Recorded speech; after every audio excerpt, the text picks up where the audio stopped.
Hello everyone, welcome to Tactim. Today in this video, I'm gonna show you how to check Facebook friend request send list. Before starting the video, please subscribe to Tactim. So, let's get started. For this, you have to open your Facebook.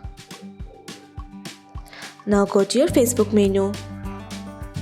Now scroll down. Here you can see settings and privacy. Click on this. Now click on settings. Now scroll down.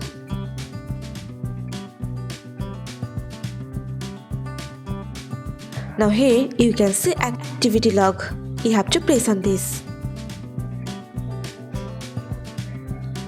Now you can see here connections option. Go for it.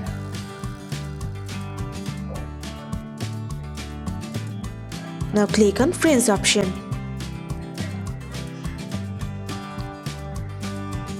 Now go to send friend request.